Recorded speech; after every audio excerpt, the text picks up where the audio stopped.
அன்பானவர்களே, அன்பு வணக்கங்கள். நாள்தோறும் தொடர்ந்து இந்த சேனலை பார்த்து வருகின்ற உங்களுக்கு என்னுடைய மனமார்ந்த நன்றிகள்.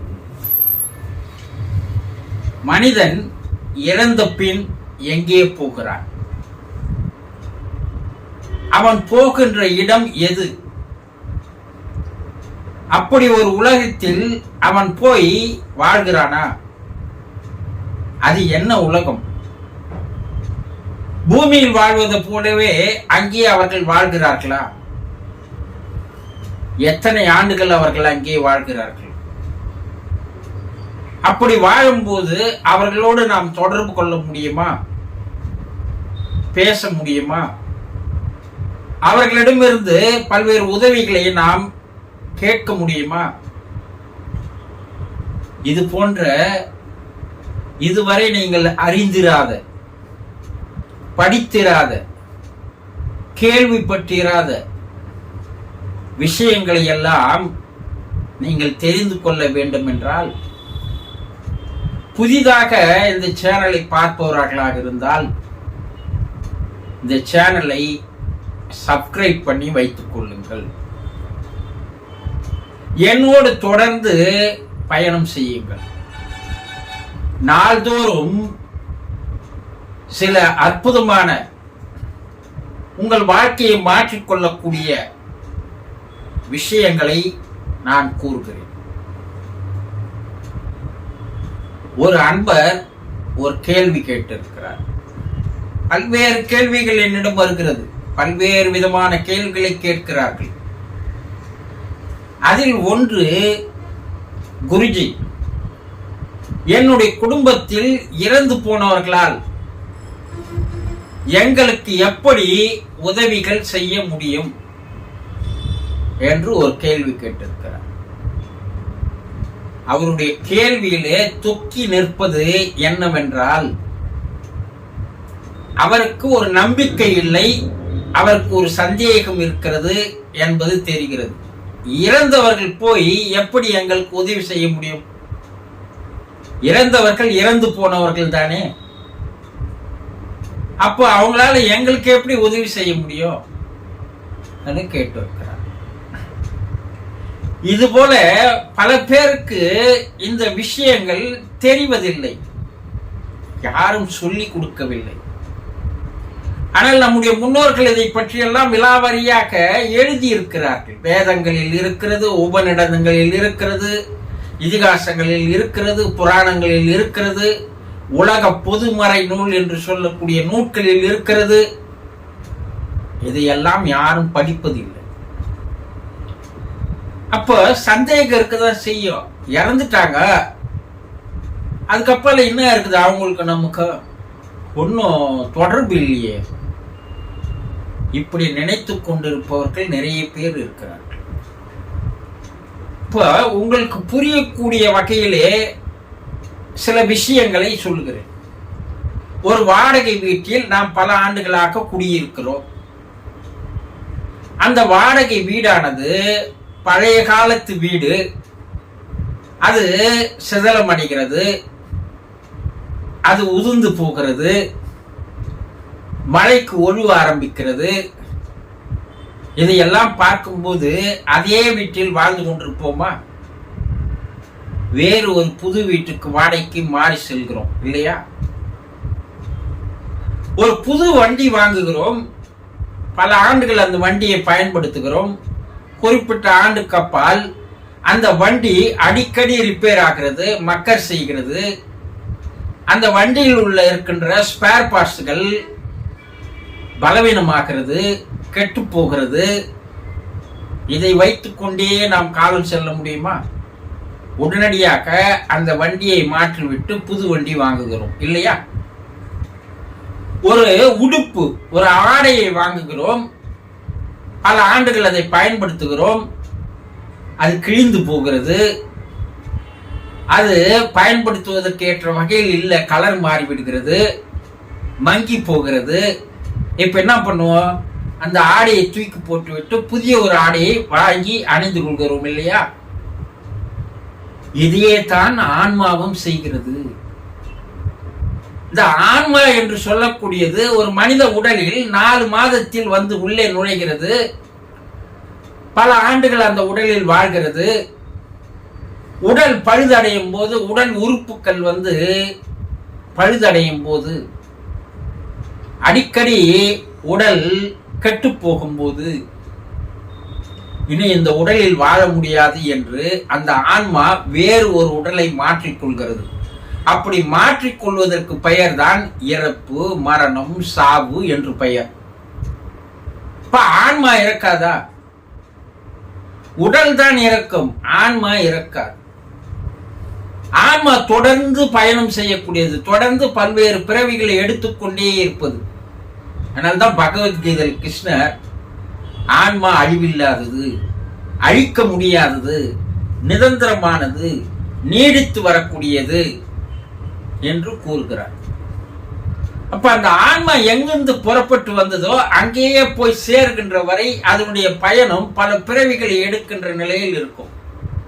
இறைவன் கிட்ட இருந்து வந்தது, மறுபடியும் இறைவன் கிட்ட போய் கலந்து கரைந்து இறைவனாகவே மாறிவிடும் போது மறுபிறப்பு இல்லாத நிலை ஏற்படுகிறது.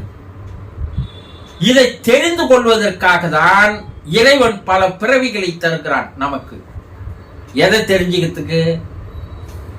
நாம் ஜீவாத்மாவாக இருக்கிறோம், நாம் பரமாத்மாவிடம் போய் சேர வேண்டும். இந்த ஜீவாத்மா பரமாத்மாவிடம் எப்போது போய் சேர்கிறதோ அப்போதுதான் நாம் இறைவனடி சேர்கிறோம், கடவுளோடு ஐக்கியமாகிறோம். அதை தெரிந்து கொள்வதற்கு, புரிந்து கொள்வதற்கு, அதன்படி வாழ்வதற்கு, நம்மை மேம்படுத்திக் கொள்வதற்கு, உயர்த்தி கொள்வதற்கு தான் பல பிறவிகளை தருகிறான். ஆனா நம்ம அதெல்லாம் பயன்படுத்துறதில்ல. இப்ப இறந்து போனவர்கள் மேல் உலகிலே, ஆவி உலகிலே, ஆத்ம உலகிலே, பித்ரு லோகம் என்று சொல்லக்கூடிய இடத்திலே வாழ்கிறார்கள். அவர்களுடைய வாழ்க்கை தொடர்கிறது. அங்கிருந்து நாம் அவர்களை கேட்கும் போது அவர்கள் பல்வேறு உதவிகளை செய்கிறார்கள். ஆனா நீங்க என்ன நினைக்கிறீங்கன்னா, அவருக்கு நமக்கும் வரவில்லை, அதோட முடிஞ்சு போச்சு என்று நினைக்கிறீர்கள். உங்களுக்கு ஒரு கதையை சொல்றேன். ஒருவன் ஒரு ஊரில் வசித்து வரும்போது மாபெரும் வெள்ளம் வருகிறது. அவனுடைய வீட்டினுடைய மாடி வரைக்கும் அந்த வெள்ளம் இருக்கிறது. இவன் மாடி மேல போய் நின்று இருக்கிறான். ஊரே வெள்ளக்காடாக இருக்கிறது. இறைவனை நினைத்து பிரார்த்தனை செய்கிறான், இறைவா என்னை வந்து காப்பாற்று என்று. இவனுடைய பிரார்த்தனையை கேட்டு இறைவன் வருகிறான். எப்படி வருகிறார்? முதல்ல ஒரு படகோட்டியாக வருகிறார். வாப்பா என் படகுல ஏறிடு, காப்பாத்துறன்றார். அவன் என்ன சொல்றான்? ஆஹா, நான் இறைவன் கிட்ட பிரார்த்தனை பண்ணி இருக்கிறேன், இறைவனே என்னை நேரடியா வந்து காப்பாத்துவான், நீ போ போ. கொஞ்ச நேரம் சொல்லி பார்க்கிறார், கேட்கல, படகோட்டி போயிடுறான்.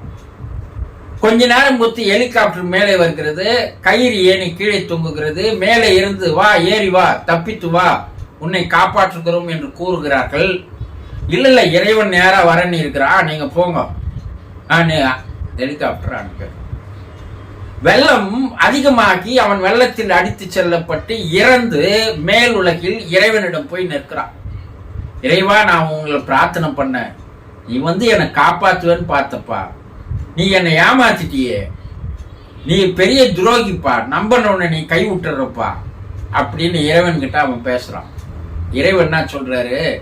நான் 2 முறை வந்தேன் உன்னுடைய பிரார்த்தனைக்கு ஏற்ப காப்பாற்றுவதற்காக. ஒன்று நான் படகோட்டியாக வந்தேன், 2வது ஹெலிகாப்டர் மூலமாக வந்தேன். நீ வரவில்லை, காப்பாற்ற முடியவில்லை. நீ என்ன நினைக்கிற? இறைவனாக அப்படியே என்னுடைய ரூபத்தில் வந்து என்னை காப்பாற்றுவார், உன்னை காப்பாற்றுவார் என்று நினைத்தால் உன்னை போல ஒரு முட்டாள் யாரும் கிடையாது என்று கூறுகிறார். இந்த கருத்து என்னன்னா, இறந்து போன உங்களுடைய முன்னோர்கள் நீங்கள் உதவியை கேட்டால் செய்கிறார்கள். எப்படி செய்கிறார்கள் என்றால், அதற்குண்டான சூழ்நிலையை, சந்தர்ப்பத்தை, வாய்ப்புகளை ஏற்படுத்தி தருகிறார்கள். உங்களுடைய நண்பர்கள் மூலமாக, உறவினர்கள் மூலமாக, வேறு ஒரு நபர்களின் மூலமாகவோ நீங்கள் எதிர்பார்த்த உதவியை வந்து அவர்கள் செய்கிறார்கள். இது எல்லாம் நீங்க என்ன நினைக்கிறீங்க? அவர் உதவி செய்யணும்னு நினைச்சாரு, செய்தாரு, நாங்க வாங்கிக்கணும். வாழ்க்கையில் நான் முன்னுக்கு வந்தது, எனக்கு ஏற்ற சந்தர்ப்பம் கிடைச்சது, வாய்ப்பு கிடைச்சது, நான் முன்னுக்கு வந்தேன். உங்களுடைய முன்னோர்கள் செய்கின்ற உதவிகள் தான் என்பதை நீங்கள் மறந்து விடக்கூடாது. இதை புரிந்து கொண்டவன் ஞானியாக மாறுகிறான். உங்களுக்கு புரியலன்னா நீங்க அஞ்ஞானியாகவே வாழ்கிறீர்கள். பித்ருக்கள் என்று சொல்லக்கூடியது ஒரு தெய்வ நிலையில் இருப்பவர்கள், தெய்வ அனுகிரகத்தோடு வாழ்ந்து கொண்டிருப்பவர்கள். அவர்கள் உங்களுக்கு எதை வேண்டுமானாலும் செய்யக்கூடிய நிலையில் இருக்கிறார்கள். நீங்கள் அவரிடம் கேட்க வேண்டியது உதவிகளைத்தான். பிரார்த்தனையின் மூலமாக நீங்கள் என்ன உதவிகளை கேட்கிறீர்களோ அந்த உதவிகளை அவர்கள் கண்டிப்பாக 100% செய்கிறார்கள். இதை புரிந்து கொண்டு நம்பிக்கையோடு இருந்தால், நீங்க என்ன நினைக்கிறீங்க? எங்க அப்பா இறந்தார், எங்க அப்பாவே நேர்ல வந்து எங்களுக்கு உதவி செய்வாரா? எங்க அம்மா இறந்தாங்க, எங்க அம்மா நேர்ல வந்து உதவி செய்வாங்களா? என்னுடைய மனைவி இறந்து போனால் என்னுடைய மனைவி நேர்ல வருவாளா? என்னுடைய கணவன் இறந்து போனான், என்னுடைய கணவன் நேர்ல வருவாளா? அவர்களுடைய தூள உடல், அந்த உருவம் அழிந்து போய்விட்டது. இப்ப அவங்க இருக்கிறது ஆன்ம உடல், சூக்கும உடல். இந்த தேகத்தில் அவர்கள் வாழ்ந்து வருகிறார்கள். அவர்கள் என்ன செய்வாங்க உங்களுக்குன்னா, நீங்கள் கேட்கின்ற உதவிகளை ஏதாவது ஒரு வகையில் யாராவது ஒருவர் மூலமாக குறிப்பிட்ட காலத்திற்குள் அதை நிறைவேற்றி வைக்கிறார்கள். இது 100% நிரூபிக்கப்பட்ட உண்மைகள். இதை நீங்க புரிஞ்சுக்கணும். இதுல நம்பிக்கை இருக்கணும். நம்பிக்கை இல்லைன்னா நீங்க என்ன நினைக்கிறீங்க? இறந்தவர் இறந்து விட்டார், அவங்க போய் எங்களுக்கு எப்படி உதவி செய்ய முடியும்? உங்கள் வாழ்க்கையில் நடந்து கொண்டிருக்கின்ற எல்லா நிகழ்வுகளும் அதற்கு காரணம் அவர்கள்தான். நீங்கள் அனுபவிக்கின்ற கஷ்டங்கள், துன்பங்கள், கவலைகள், துயரங்களுக்கு காரணம் அவர்கள்தான். காரணம் அவர்களை நீங்கள் கைவிட்டு விட்டீர்கள், புறக்கணித்து விட்டீர்கள். இறந்துட்டாங்க, இனிமேல் அவங்களால என்ன செய்ய முடியும்? ஒன்னும் செய்ய முடியாது. அதனால அவங்கள போய் நான் வணங்கி என்ன பயன்? ஒன்னும் கிடையாது. அப்படி நீங்கள் அவர்களை அம்போ என்று விட்டு விடுகிறீர்கள். அவர்கள் உங்களை அம்போன்னு விட்டுடுறாங்க. அவ்வளவுதான். நீ கண்ணால் பார்த்த கடவுள், உன்னுடைய தாய் தந்தை, உன்னோடு வாழ்ந்த கணவன் மனைவி, உன்னுடைய ரத்த சம்பந்தமான அண்ணன் தம்பி, அக்கால் தங்கை, இவர்கள் எல்லாம் நீ கண்ணால் பார்த்த மனித ரூபத்தில் அவர்கள் உள்ளே இறைவன் இருந்து கொண்டிருக்கிறார். இவங்க மனித ரூபத்தில் வாழ்கிறார்களே தவிர உள்ள இருக்கின்ற இறைவனை அவர்கள் உணர்ந்து கொள்வதில்லை. நீங்க கூட தான்.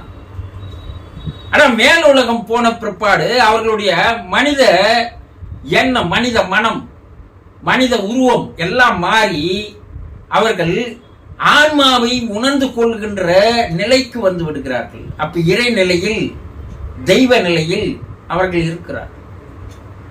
அவர்களிடம் நீங்கள் கேட்கின்ற பிரார்த்தனையானது, கேட்கின்ற வேண்டுதலானது, கேட்கின்ற கேள்விக்கு பதில் கிடைக்கும், கேட்கின்ற உதவிகள் கிடைக்கும். உங்களுடைய பிரார்த்தனைகள் 100% நிறைவேறும். அவர்கள் அங்கே இருக்கின்ற வரை நீங்கள் அவர்களை பயன்படுத்திக் கொள்ளலாம். அவர்கள் மறுபிறப்பு எடுத்து விட்டால் உங்களுக்கு எந்த வகையிலும் அவர்களாலும் உதவி செய்ய முடியாது. நல்ல ஒரு வாய்ப்பு, சந்தர்ப்பம் இருக்கும் போது இது போல சந்தேகங்களை கொண்டு மற்றவர்கள் கூறுகின்றதை எல்லாம் கேட்டுக்கொண்டு அவர்களை தயவு செய்து புறக்கணிக்காதீர்கள். உங்கள் வாழ்க்கையை நீங்களே அழித்துக் கொண்டு வருகிறீர்கள் என்பதை தெரிந்து கொள்ளுங்கள். ஆக இறந்தவர்களால் உங்களுக்கு உறவு இருக்கிறது, தொடர்பு இருக்கிறது, இணைப்பு இருக்கிறது. அவர்களால் எதையும் உங்களுக்கு செய்ய முடியும் என்ற நம்பிக்கை உங்களுக்கு வேண்டும். புரிந்து கொண்டீர்களா? சந்தோஷம்.